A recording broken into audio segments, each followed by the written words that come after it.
नौजवान की मौत हो जावे असनिया माइया बाद औकात ऐसे जुमले इस्तेमाल करनियां कि बंदा दायरा इस्लाम चो भी खारिज हो जाना। तालीम नहीं कमी ना तरबियत नहीं कमी, एक कहना कम है। अगर धी वे तो प्यू ना कम है, अगर बीवी ते उसने घरे वाले ना कम है दसे। बाद औकात ऐसे जुमले माइया ने मुंह चो निकलने के दायरा इस्लाम चो भी फारिग हो जानिया।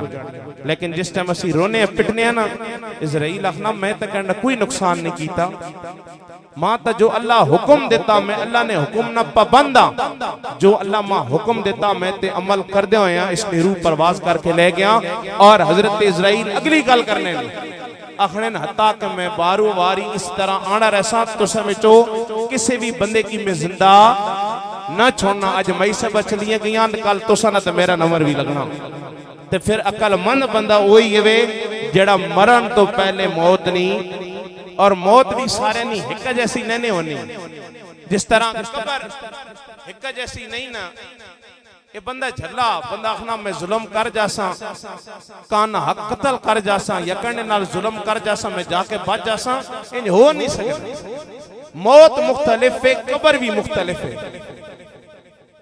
हजरत फारूक आजम रजी अल्लाह तआला अन्हु फरमाने जिस टाइम बंदा मोमिन कब्र जाना 70 गज लंबी 70 गज कब्र चौड़ी कर देती। कुछ कह दो सुभान अल्लाह। ये हुन तुसां ते मेरे ते डिपेंड करना असां अपनी कब्र चौड़ी करानी कब्र असां सोड़ी करावनी तंग करावनी तुडे ते मैंने ते डिपेंड है। हुन हर बंदा अपने गिरबाने में जाती मारे कब्र विच तुसां भी जाना ते मैं भी जाना।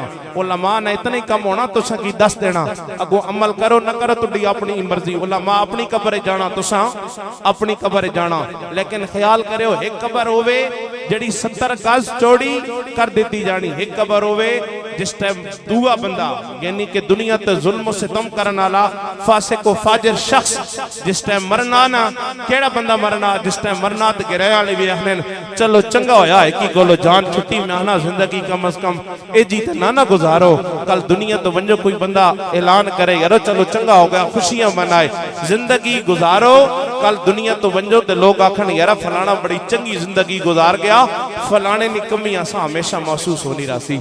ये हुन तुडे ते मैंडे ते डिपेंड करना असा अपनी कब्र तंग करानी या कब्र खुली करानी, कब्र च बिच्छू सब आणने या कब्र च असा नूर आणना।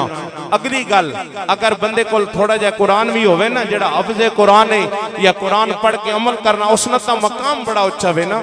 जिसको थोड़ा जा भी कुरान होवे ना ते फिर कब्र उसनी नूर नाल मुनव्वर कर दी जानी। इस वास्ते गुजारिश है जिंदगी हो जी गुजारो, कल कब्र विच ही जाओ ते कब्र तुहाडा इस्तकबाल करे। जदों बंदा मोमिन कब्र जाना होवे नेक ते फिर क्या होना कब्र च खुशबुआं फैला दित्तियां जानियां, उसनू दुल्हन की तरह सुला दिता जाना। फरमा इसनू हुण कोई होर आके नहीं जगावेगा, जेड़ा इसका खास महबूब बंदा होवेगा वही आके नू जगावेगा। ये हुण तुहाडे ते मैंडे ते डिपेंड करना असां जिंदगी किस तरह गुजारनी है। इस मौत कोलो न बड़े बड़े बादशाह बच सके ते न कोई दुनियादार आम बंदा बच सकया। ये मौत हर बंदे ते आनी है, लेकिन आनी कैफियत मुख्तलिफ है। ये हुण तुसां ते मेरे ते डिपेंड करना असा मौत क्यों जी आनी। अगर तैयारी चंगी करांगे मौत भी सानू चंगी आएगी, अगर तैयारी माड़ी करांगे तो फिर मौत भी माड़ी आवेगी। सिर्फ गल इत्थे मुक नहीं जाएगी, कल कब्र जावांगे तो कब्र भी साडे नाल अगर माड़ी जिंदगी गुजारी होई भैणू ने जीवना हराम कीतिया होया फिराऊ ने जीवना हराम कीतिया होया ते कल कब्र भी असनियां फसलियां दबासी इधर नहीं उधर ते उधर नहीं इधर। ये हालात हुसन जेड़ा बंदा दुनिया ते जुल्म सितम करके जासी। अल्लाह फरमा इन्नल्लाह ला यज़लिमुन नास शैया, लोग आखने अल्लाह दे नाल जुल्म करना हाय मैंने ते फलाना वक्त माड़ा आ गया फलाना वक्त माड़ा आ गया। अल्लाह फरमाना मैं कहने नाल कोई जुल्म ना करना, लोग अपनियां जाना ते आपो जुल्म करने, लोग अपनियां जाना ते आपो जुल्म करने।